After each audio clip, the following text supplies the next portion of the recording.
feel like I'm being a bit naughty today with my Peter Pan hairdo.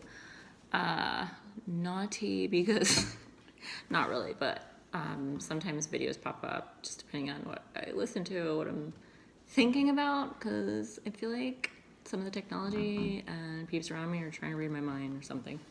Sounds a bit paranoid, but all that to say that, yeah, I listened to a few videos today. These cool ass women were talking about like their sexual fantasies, just women in general, like what pops up on the stats, the research charts. And I've been meaning to talk about this because I have a whole category on here about like sexual healing.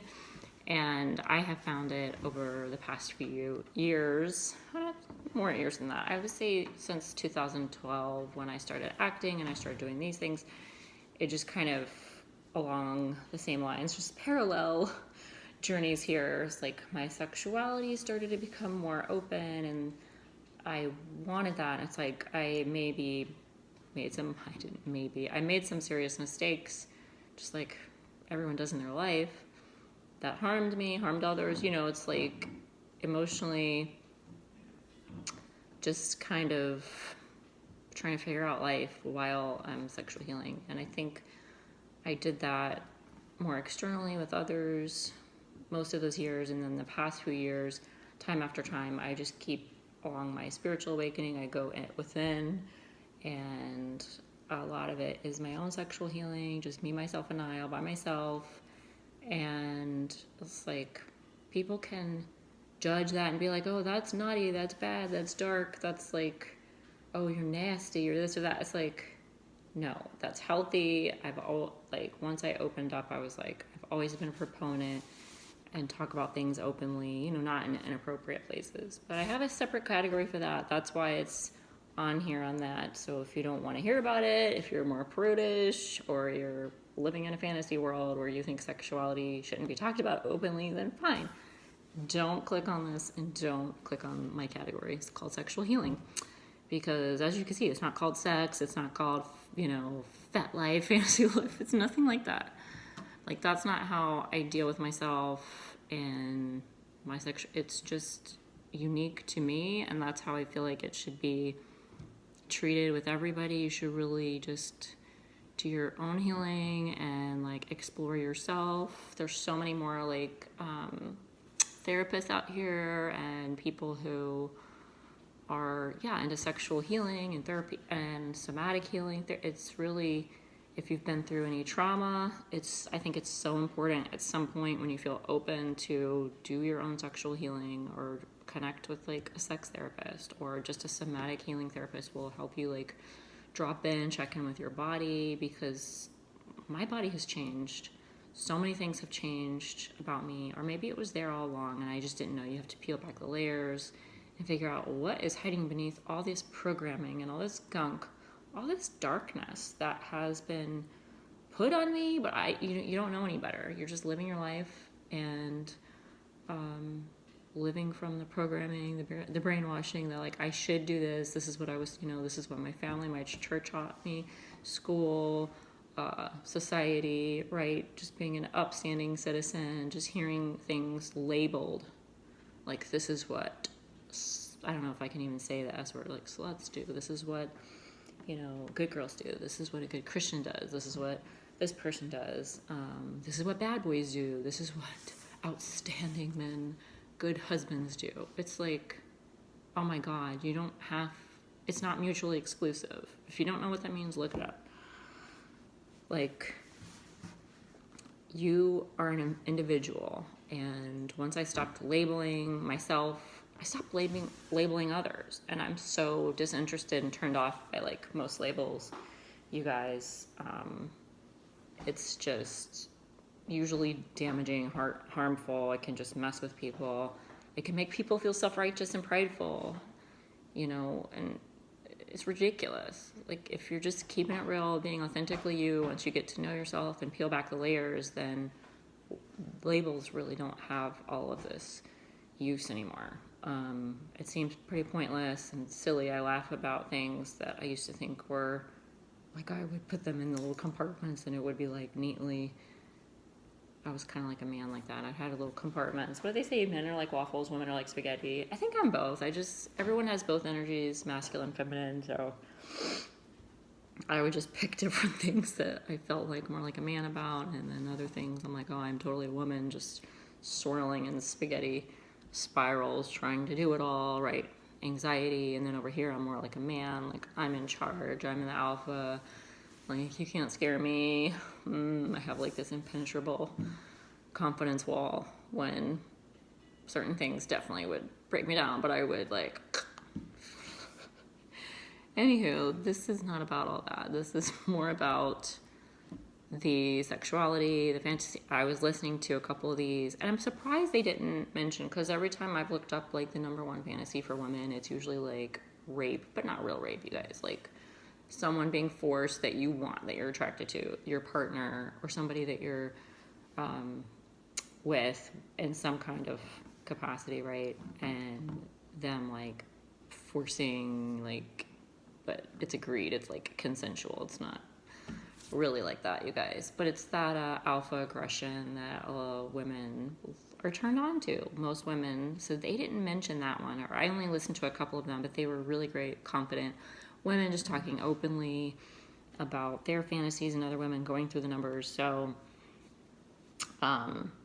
that was one of mine too. Even though I've experienced that in real life, it doesn't matter. So I found this interesting. It's like sometimes your exact trauma or something, even if it's been blocked from your memory, correlates directly to a sexual fantasy, and a lot of people feel shameful about it. They feel like, oh my god, something's wrong with me, I don't want to tell anybody about it. And you don't have to tell anybody about it. It's like, it's your life, do whatever you want.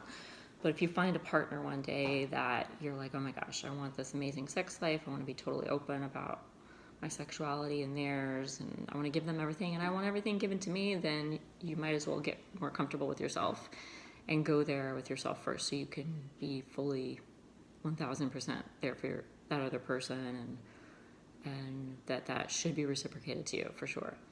But that one, I've just accepted it. It meets somehow, and it correlates, and it's just really interesting. And I get it. Sometimes maybe somebody experienced something so traumatic, it might have been blocked from your memory, or it's something you don't want to talk about, and you've done some other types of therapy, or healing, whatever, and you're like, I don't want to go there. It could be something that just pops up in your mind and your own, like, as you're nearing the climax, or it could be just a side straight, like a little sideshow of that, like kind of relating, but not exactly that, and that seems healthier and more doable for a lot of people. Maybe when I get more comfortable with this, I'll mention something that came up for me, because I'm like, where is this coming from? But it's not necessary. I don't have to tell it all on here. But I'm just talking openly. I know. It's like I'm open about it, but I'm laughing because I'm like, I don't know who's going to listen to this. Hopefully no one in my family. That's weird. But you can just tell by the look on my face. But yeah, some of the women that I just watched their video, look, I'm getting a little warm. I'm getting a little red, a little heated, a little pinkish, thinking about it, talking about it. It's like I'm open, but I'm still a person. I'm having a human experience, you guys. It's still kind of weird. I'm not like really embarrassed, but I'm just enjoying all the nuance of the feeling of like, oh my god. So yeah, a couple of the women were talking about was girl on girl action. A woman just fantasizing about being with another woman. They're like, if you've ever seen lesbian porn or anything related, then, and that turns you on, then you've fantasized about being with a woman, even if you wouldn't do that in real life. So that's another thing I want to mention, is like fantasy, sexual fantasies, just things that just pop in your head and you're not even trying to think about it. Like, there is no reason to be embarrassed or feel ashamed, even if you don't mention it or have to ever share it with anyone else. Like, even for yourself, people like bury their shame and, oh my god, I don't know why I thought that. You didn't even try to think about it. It just popped in your head. It's for your own enjoyment. Like, come on, just live your life. And I will say I've had some crazy, just left field stuff pop in my head when I took some gummies, or, you know, if you're taking a substance or even having drinks just to take the edge off. I don't do that as often anymore that I did. I don't do it quite as, which meaning I don't do it every day. I don't even do it every week. So at least once a month though. So that's not as often for me. Maybe that's more often for you, and I'll have something just come out of left field, and I'm like, where did that come from? And I'm like, oh yeah, I've altered my state of thinking. You're altering your consciousness, your somatic experience, your sexual experience, just slightly, even if you're not taking that much. Whether it's alcohol or it's marijuana or it's something related. I actually don't have a marijuana card here in Florida. You can get one. I chose not to get one. I could if I wanted to, but I choose to get like gummies and stuff from the vitamin store. So those usually are like Delta 9, whatever the heck that means. It has like part THC, part, what's the other thing called? Oh my God, the C word, not cannabis. Part THC, part, it like helps soothe your muscles and aches too. I'm just blanking out on words. But yeah. Oh my God, I almost thought of it. Don't you hate it when like words like that are right in your mind and your tongue and you're just like trying to grab it, it's not coming. Sometimes climaxes are like that. I'm choosing to call it a climax instead of an orgasm. I don't know why though, or it's like feeling naughty to me right now too. Now I'm feeling like a little schoolgirl. Oh, there's another fantasy. Ha ha ha. Not purposely bringing that up, but there's one. So what's another one that they mentioned? Like girl on girl. Oh, just having sex with a stranger, someone you don't know. I guess that's taboo, and people, or someone that's off limits, like your boss or your cousin. Like, I don't know.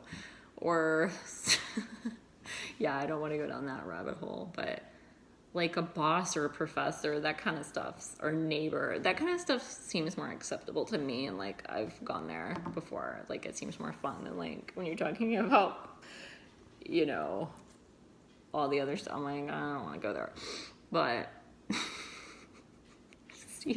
I can't help but laugh.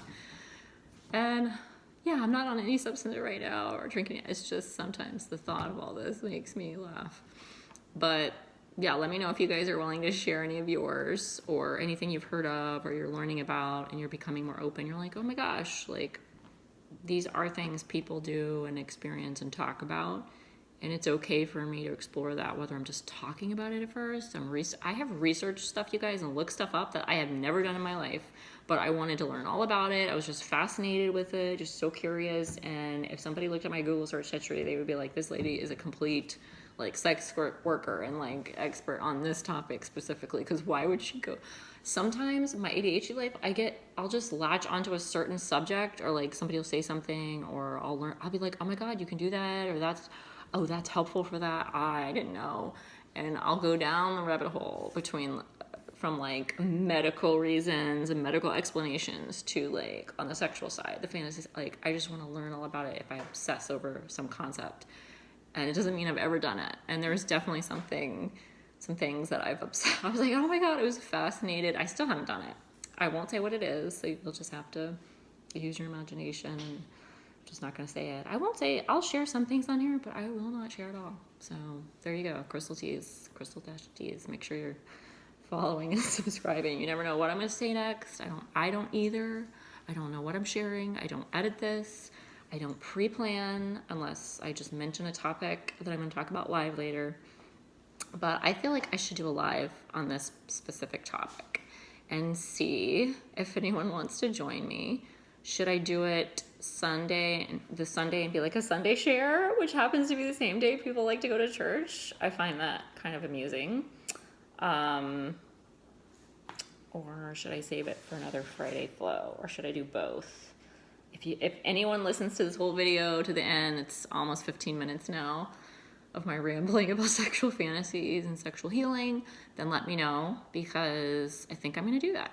I think it'd be really interesting, and I probably will pre-research before I do this live, because I want to cover some other things instead of me just like laughing and being giddy schoolgirl. But there. I've shared a few things. I've watched a few videos. Maybe I will have to shout out these other YouTube ladies who did such a great job just being open and sharing. I will thank you. I'm going to get a list together. Shout out to them. And yeah, let me know what you guys think. I'm either going to do it, Sunday or Friday or both. So let me know what you think. And definitely want to be there for that live. If you're not there for any other lives, what do you think? Let me know.